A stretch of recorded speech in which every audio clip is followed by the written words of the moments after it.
This is the Good Morning Isla 200 show. This podcast was prepared by the Fall 2023 cohort of Isla 200 Islamic Civilizations at McGill University. Grab a warm drink and tune in as our presenters take you on a deep dive into Islamicate history, with reflections on how they relate to contemporary Muslim life and culture.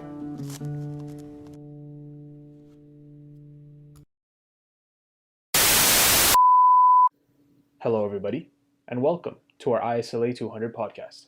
I'm your host, Daiyan, and I'm joined here today by my co-host, Victor. In our podcast, we will be talking about the Mughal Empire, specifically leading a discussion surrounding the question, how did the Mughal Empire's approach to religious tolerance influence the cultural and religious landscape of the Indian subcontinent? Additionally, we'll touch upon the division of Sunni and Shia in the region. We will also state how the Mughal Empire is an example of Islamicate and the cultural importance of Qawwali, especially in a modern context. Let's start off with the history of the Mughal Empire. The Mughal Empire, which began with Babur's victory in 1526, truly reshaped South Asian history.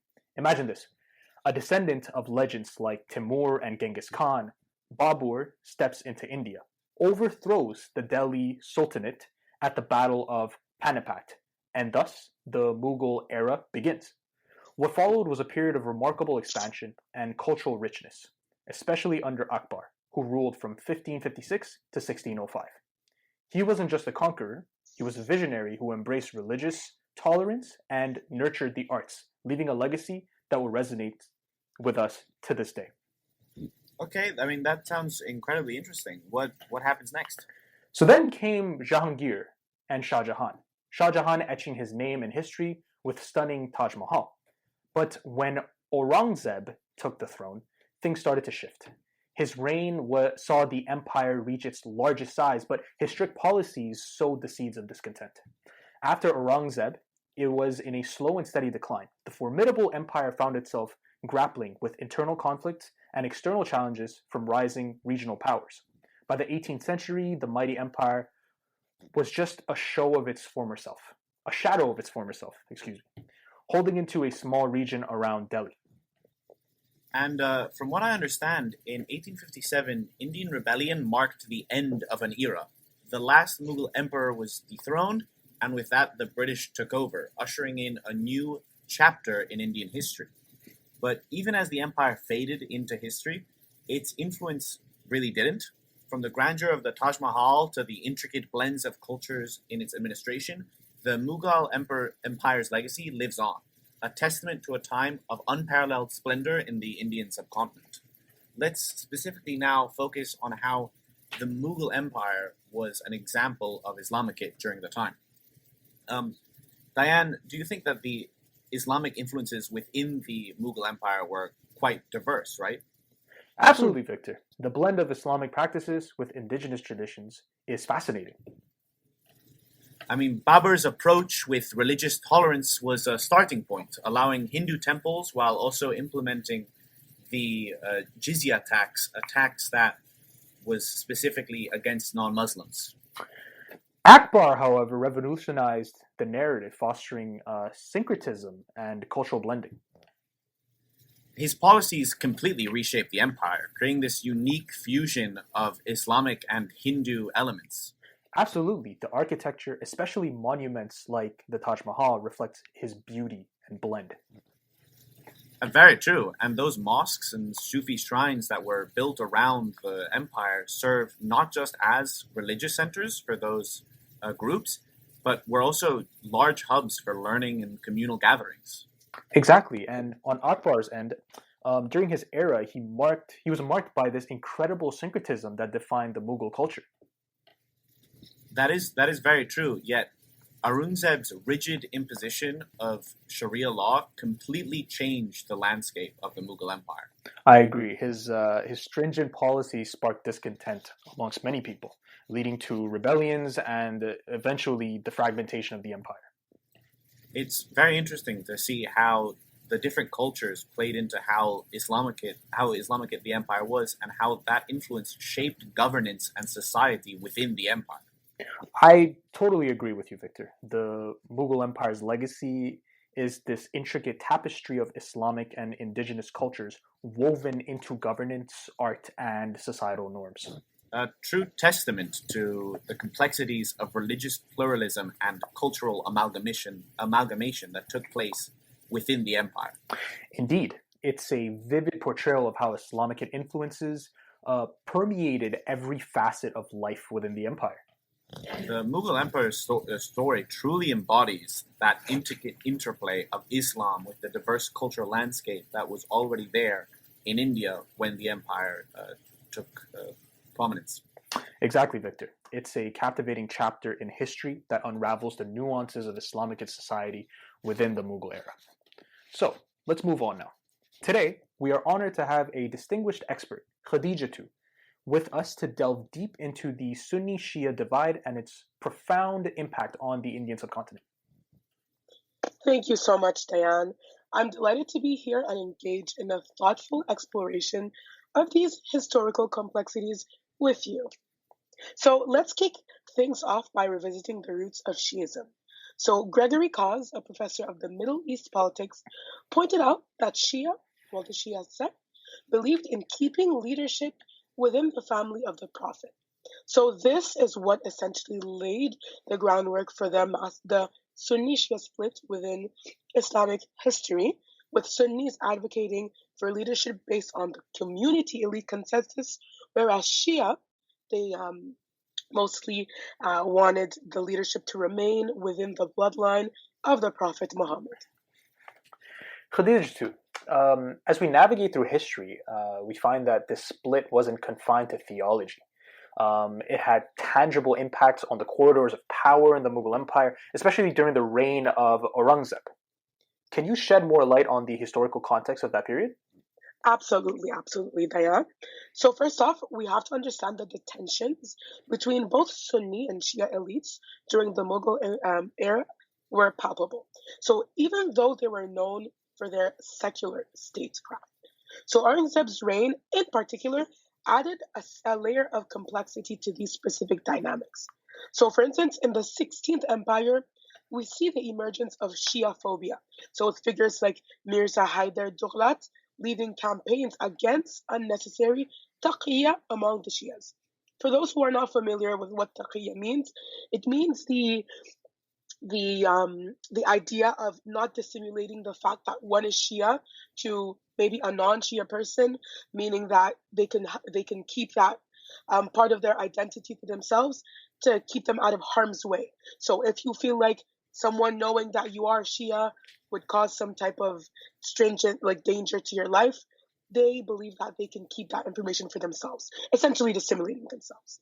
So this was a time when the expression of love for the Ahlul Bayt meaning the family of the Prophet. So again, we're going back to what we said about the bloodlines and the Shia believing that the leadership should remain within the bloodline, so the Ahlul Bayt, by Sufi followers was questioned. So the resultant campaigns led by Shia saints like the notable Sayyid Raju Shah Bukhari aimed at urging Shias to express their faith openly, bringing forth a fascinating dynamic within this Shia community, i.e., going a bit farther from the taqiyya stance, taqiyya meaning dissimulating ones, if we could say it like this, Shia-ness, to being more open and being proud of one's Shia-ness. So moving forward to present-day Pakistan, Qadi, like we saw in class, a Qadi, being a judge, Nurullah Shustari, played a very pivotal role in shaping Shi'i theology within this place. So his contributions during his stay in Lahore from 1586 to 1599 marked a significant chapter in the evolution of Shia thought. So he not only shaped theological discourse, but also left an indelible mark on the intellectual landscape of the region.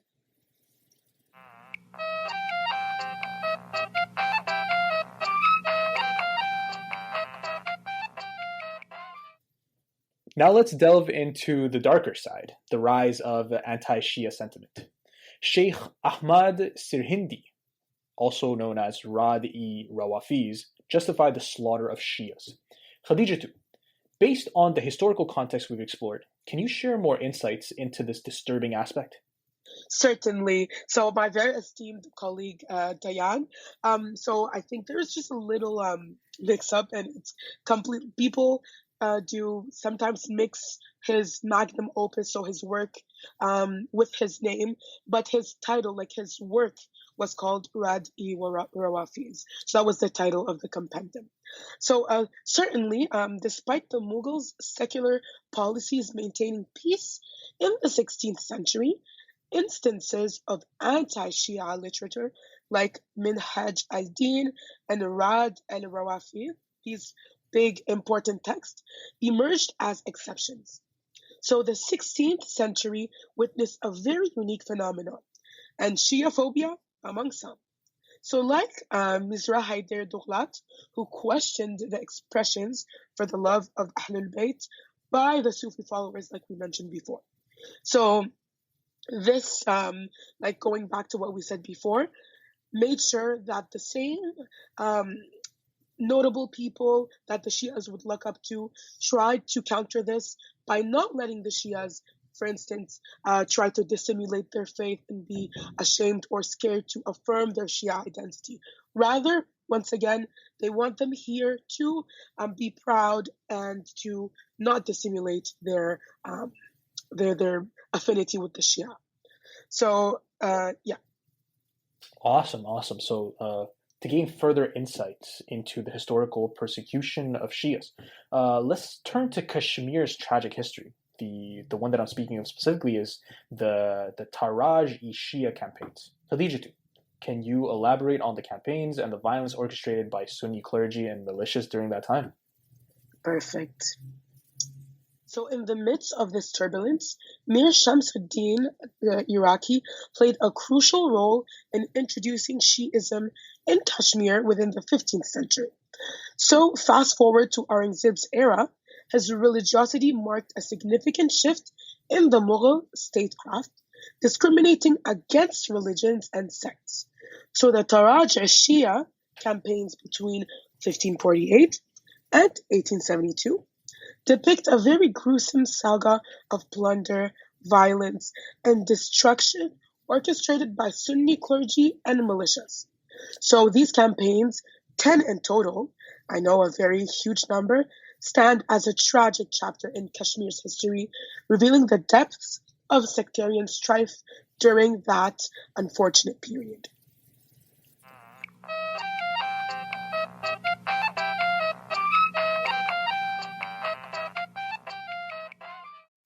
Aurangzeb's reign witnessed a powerful struggle between Shia and Sunni elites, shaping the political landscape. Khadijatu, can you provide more detail on the aftermath of Aurangzeb's rule and how it influenced the governance across different regions?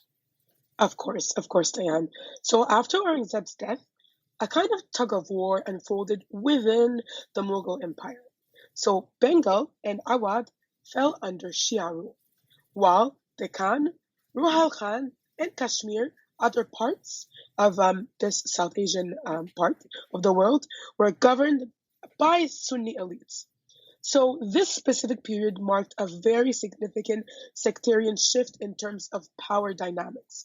As we can see, oftentimes we like to think of religion as completely different and a kind of like religion and power in two different in a dichotomic way, but oftentimes they go hand in hand. So where lies power might lie also religious dominance. So like I said, with regions failing under the influence of either Sunni or Shia governance, it set the stage for an intricate political maneuvering and the consolidation of sectarian identities in various parts of the subcontinent. I'm just adding being a person who lives in Montreal and who've seen different South Asian communities. There are South Asian Shia communities here in Montreal. There are South Asian, more Deobandi-leaning communities. That means they have more of a leaning in terms of Sufism. And then you have other South Asian leanings, which might maybe align more with perceived Islamic orthodoxy. So these, in a way, can be trickled down from the dynamics that we're seeing at this time, in at this time, and it still has repercussions up to this day.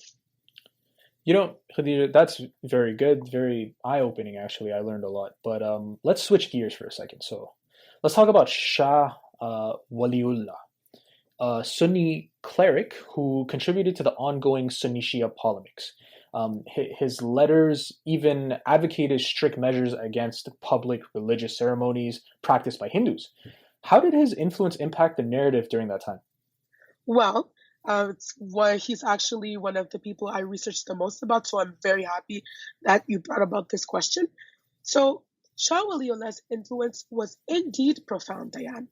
I want you to understand how important he was within this whole picture that we're painting.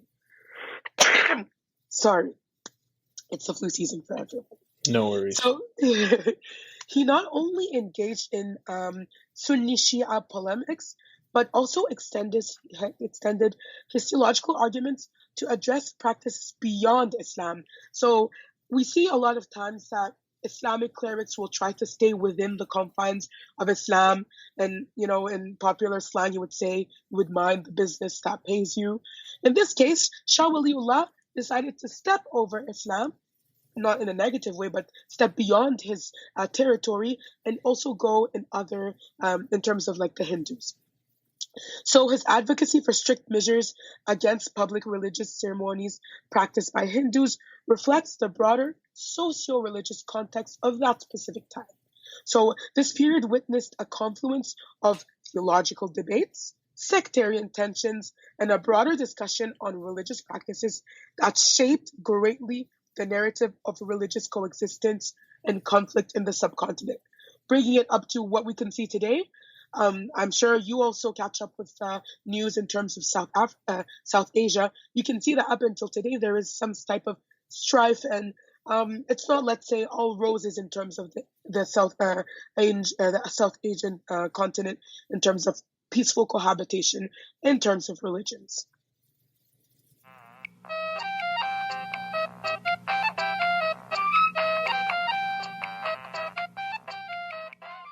So, the historical backdrop unfolds further with the Maratha uprising, challenging Aurangzeb's rule. This period saw the decline of the Mughal Empire, fueled by rebellions, further accelerating its fall. Khadijatu, can you elaborate on the significance of the Maratha uprising in the context of the Shia-Sunni divide? Perfect. So, the Maratha uprising, led by Shivaji Bhonsle, was a pivotal moment in the unraveling of the Mughal Empire, a very powerful empire at that, Daiyan. So it challenged the authority of Aurangzeb and contributed to the broader decline of the empire in many subtle ways. So we have to note that while the uprising itself may not have been directly linked to the Sunni-Shia divide very overtly, it occurred during a time when the sectarian tensions were already simmering. So it's like the drop that made the vase kind of not explode, but start running down the sides of the glass. So the ensuing power vacuum and the fragmentation of the empire provided fertile ground for the deepening sectarian identities and also the power struggles among different religious and sectarian communities, such as the Hindus, Barelvis, Shias, Sunnis, and the list goes on within those who were in that specific areas. Wow, Khadijatu, this is actually, as I said before, a very eye-opening conversation that we're having. But let's move on now. As we delve into the Shia versus Sunni power struggle, we see the intricate dynamics of succession wars following a Mughal emperor's death, leading to a sectarian polarization exploited by Sunni elites. Once again, Khadijatu, how did these power struggles contribute to the broader narrative of the time? So the power struggles following the death of the Mughal emperors indeed played a crucial role in shaping the sectarian landscape. Diane. So sectarian polarization became a tool for political maneuvering. So everyone's kind of attached to their leanings. If you were born, raised, bred within a certain Islamic leaning, once it's used as a tool to kind of wake some emotions, the rulers were able to use that to fuel people against each other. So, with Sunni elites exploiting these divisions to consolidate their power. So, the intricate dynamics of succession wars not only fueled sectarian tensions, but also laid the groundwork for the crystallization of sectarian identities in various regions. This period marked a turning point in the subcontinent's history where political and religious landscapes became intertwined, contributing to the complexities we see today, not only in in that part of the world, so in South Asia, but also within the diaspora. For certain people who come from certain places in this part of the world, they have leanings. So someone might be more Shia inclined, someone might be more Sufi inclined. All of that was as a result of the fall of the Mughal Empire. Well, Khadijatu, this was an awesome conversation that we had here today, and I'd like to thank you for giving us a little bit of insight on this amazing topic. Would you have any last words to say? The pleasure is mine. Thank you so much for inviting me on this platform. We had a pleasure, both you and I, learning from each other. And no, actually, all I had to say was what I said, and I will look forward to having other moments where I'll be able to facilitate conversations like these. Thank you so much. Thank you, Khadijatu. Moving forward, although conflicts between Sunnis and Shias have existed, the Mughals played a crucial role in cultivating a cultural product among Muslims in India, qawwalis, a form of religious music. Our guests today, Anah and Qasim, have had the privilege of joining us on this show to talk more about what a qawwali is and its origins. Well, first of all, hello, and thank you for inviting me on the show. So to start, a qawwali is really a musical performance that is really common in the Indian subcontinent, and this features Sufi poetry, and the main purpose is to bring one closer to God. In terms of the word qawwali, the Arabic word qawl means to speak, and the people that perform it are the qawwals. Right, and you just mentioned that qawwalis are rooted in Sufism, but as I understand, Sufism predated the Mughal Empire by a significant amount of time. So how are they connected? Like, how do they connect? And what is their importance within the empire and in everyday life? This is actually an excellent question. So yes, Sufism and qawwalis predate the Mughal Empire, but because the Mughal Empire was really known for its religious tolerance, the Mughal Empire played a critical role in preserving and facilitating the practice of qawwalis during that time. Exactly, and we know that Mughal emperors such as Akbar and Shah Jahan, who were especially open to different religions, they hosted these open courts where Sufi performers, including qawwali recitations, were extremely popular. And through this exposure and this influence, qawwalis became a much larger part of the culture that was found in the South Asian subcontinent. Right, and aside from the Mughal courts, where else does a qawwali take place and is performed? Well, qawwalis typically take place in an event known as Mahfal-e-Sama, which truly translate to a gathering for spiritual learning. So these events, often coincide with the days that saints passed away, and this happens at their shrine and can also occur in private events in mosques. Like when I visited Pakistan, I had the opportunity to visit some of these shrines and really attend their Urs days, which is the day of their commemoration. And okay, so now that we know where it takes place, who created or founded this concept of qawwalis? That's a really good question. So the founder of qawwalis is often credited to an Indian Persian poet named Amir Khosra, who lived from 1253 to 1325, predating the Mughal Empire. His works, often starting or ending qawwali performances, are related to his teacher Nazim Uddin Auliya, the leader of the Chishti order, which was a Sufi order from the Sunni madhab and followed by a Sultan Akbar of the Mughals. Right, and Qasim, can you clarify what language a qawwali is done? Because I've heard one in Arabic before, but clearly due to that intermingling of cultures, I'm confused on if there's other different languages that they might be performed in. So qawwalis can be performed in various languages, primarily like Farsi, Urdu, and occasionally in Punjabi and Arabic. And prominent poets include Amir Khusro, Rumi, and Bedam Shah Warsi. And it's important to know that qawwalis strictly focus on religious themes, and these topics can go from like spiritual relationships with teachers. They can have qawwalis on specific saints like Hazrat Ali, Prophet Muhammad, or God, and they often incorporate many metaphors and can be taken in the wrong way, but it is purely religious.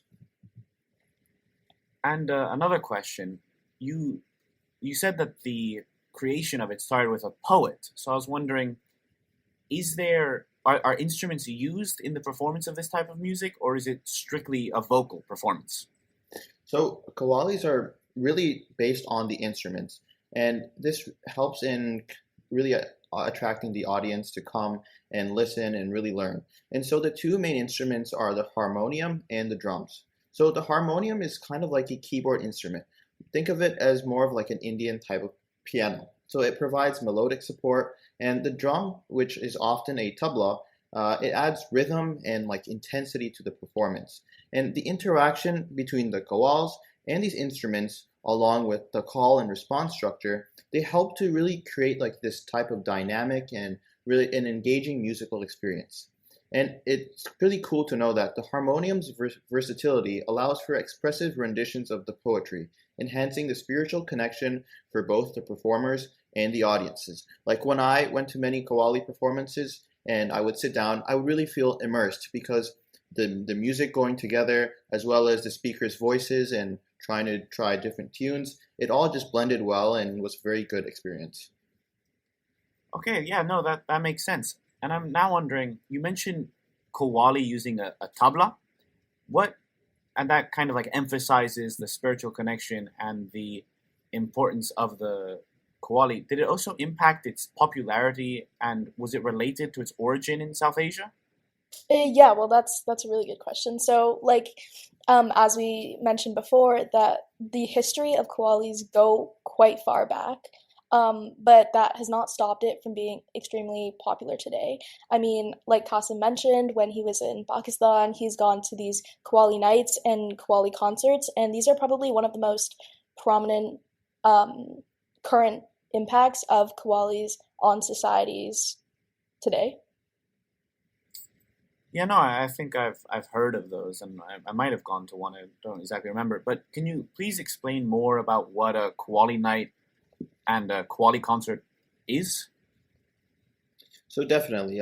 So essentially, when qawwalis are performed for a group of people, and this really happens on different scales. Qawwali night may be held at someone's house, or where friends and family gather for this performance, or in concerts where the same thing's performed but for a much larger group of people. However, like in a modern context, the occasion for qawwali has changed. Right, because I was wondering. I thought it was strictly or like mostly performed during Urs festivals or like occasions when saints have died. Yeah, well, that's correct. But in the modern context, the situations or the events in which qawwalis are performed has changed. So right now, you'll see qawwalis being performed at weddings and other religious celebrations. And like I mentioned before, qawwali nights and qawwali concerts, which don't necessarily surround the Urs festival, but surround the idea of bringing a group of people together to celebrate this devotion. So, for example, at McGill, we've seen this with the PSA, the Pakistani Students Association, that had a qawwali night last year that was aimed at uniting the Pakistani Muslim community at McGill rather than celebrating or commemorating the death of a saint. Oh wow! No, I think I might have heard about that. Yeah, it's really interesting to see how the presence of qawwali in a modern context is used nowadays to connect that Pakistani Muslim diaspora within Montreal and McGill. Yeah, it's really emphasized how the devotion of qawwali music can unite a group of people, regardless of who they are. That's really interesting that you brought up that idea of unity, because it's really interesting to me, and you've mentioned it before, how qawwalis in the modern context serve untraditional purposes alongside their proper conventions and origins. Exactly. That's like what we mentioned before, but I just wanted to elaborate on the idea of unity because I remember when I was younger, I have very distinct memories of sitting with my Nana, my maternal grandfather, and we would listen to qawwalis. So my entire family would gather and we'd sit down and we'd watch these videos of these qawwalis being performed, like on YouTube and on the TV. And we would specifically listen to the qawwalis of Nusrat Fateh Ali Khan. And when I think about it now and I reflect on it now, listening to those qawwalis with my family marked a significant moment in the connection with both my family and my Nana, but also a connection with my religion. Oh, okay. That's incredibly insightful. You mentioned someone named Nusrat Fateh Ali Khan. Could you tell me more about who that is and how she plays into qawwali?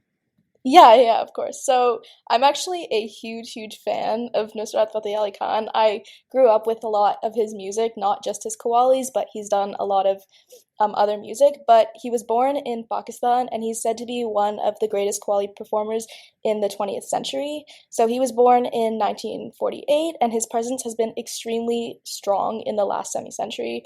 I mean, over the course of his career, he was able to bring global attention to qawwalis, which is not something that has really ever been done.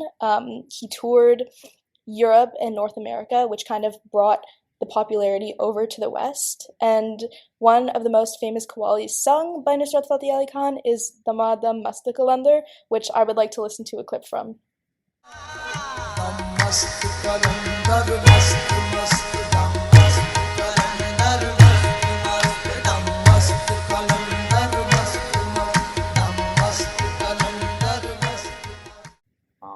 Oh wow, that was really beautiful. You can really hear the power in his voice, and it genuinely sounded like a song of devotion. Yeah, I know the melody and his voice are just perfect. So, what exactly does qawwali mean, like literally translated into English? Okay, so because the qawwali that we just played was not in English, it's kind of impossible to give an exact word-for-word translation because we would miss the specific nuances that the qawwali is trying to communicate. But I can give you like a loose translation. So the two words, dama dam, is almost like the mocking of like a breath and like what you sound like when you're breathing. And the word must loosely translates to like intoxicated, but in a way that also means like joyous and like happy. And then Qalandar refers to the Sufi saint Lal Shahbaz Qalandar. So the title of the qawwali is like loosely interpreted to upon my breath and in my intoxication is the great Qalandar. Oh, okay, that makes so much sense, right? Could you explain a little bit more and go more into depth about Qalandar, like who he was and why he's so important? Okay, so Lala Shahbaz Qalandar was born in modern-day Afghanistan, and he was a Sufi saint in the 12th century. So he was born before the Mughal Empire. But much like the Mughals, he was known for his religious tolerance, and specifically between Muslims and Hindus in the Sindh region. And it's important to know that during the Mughal times, people would still go to his Urs, which was the day he passed away, and this was still celebrated, which means that the Mughals actually indirectly supported him. Exactly. So essentially, this qawwali is a devotional piece to Lal Shahbaz Qalandar, the Sufi saint, because there's some verses later in the qawwali where Nusrat Fateh Ali Khan recites the line "Saki Lal Qalandar must the must," mean I am intoxicated with the beloved Qalandar, which further emphasizes the devotion to the saint. And there's also another line, Jul Lal Qalandar must, which means I am intoxicated with Jul Lal, who is intoxicated with Qalandar, where like the phrase Jul Lal is also an endearing term for Lal Qalandar. So it again just like reinforces this idea of devotion to Qalandar, the Sufi saint. And I'd like to add here that in terms of qawwalis, it was actually celebrated by a Mughal emperor by the name of Muhammad Shah, and he was the last Mughal king, and he did a lot for this genre and popularized them. And because of this, a new term of Qawwals formed called the Qawwal Bache, which translates to the sons of the Qawwals. And it is believed that Amir Khusro passed on his knowledge to these select people, and they carried this tradition throughout the Mughal Empire and even till today. So Qawwalis just don't stop at the Mughal Empire, but it's because of them and the fact that this art was nurtured that we're able to see them today. Right, that was incredibly interesting and very insightful. And I just want to thank you for coming onto the podcast and giving us your time. I learned a lot, and thank you so much. It was our pleasure. Thank you so much. And this brings us to the conclusion of our episode on the Mughal Empire and how it was an example of Islamicate, its history, and how it plays into the modern day history with its in which the divided Shia and Sunni and Qawwalis as well. Now, I'd like to thank all of the speakers that joined us today for providing us with their insights and their knowledge and their expertise. We wish to have you guys on for a second time in the future, hopefully, to speak more about these topics and really get into the in-depth. To send listeners away, we would like to play an original poem made by my co-host, Daiyan, regarding our subject matter. So please enjoy it, and we hope to see you next time. Behold, the Mughals, with grandeur and art, carving their realm a world apart. Babur's seed in fertile ground sown, through Humayun to Akbar's renowned throne. Underneath blue skies, mosques and minarets rise, a cultural symphony, a feast for the eyes. In Urdu's birth, poetry found its voice, and every line a history's choice. Crescent moon over Ganges, a witness to faith's glow. Mughal dreams etched in marble, an echo. Fatehpur Sikri, a city of tales. Taj Mahal's love in white marble veils. Jahangir's gardens, Shah Jahan's dream. In marble and flora, their passions gleam. Yet empires, like seasons, ebb and flow. British shadows loomed of forthcoming woe. Still, the crescent moon's legacy, deeply sown, in South Asia's heart, eternally grown. Mughal spirit in history's embrace, in every corner, a timeless grace. This is the saga of faith and might, of Islam in South Asia, a historical flight.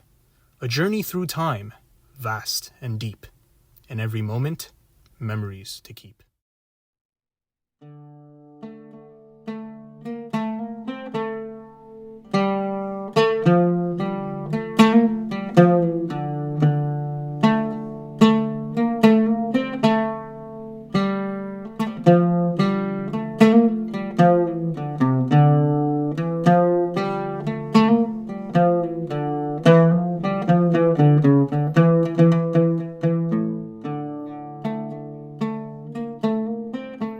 This podcast was prepared by the Fall 2023 cohort of ISLA 200 Islamic Civilizations at McGill University.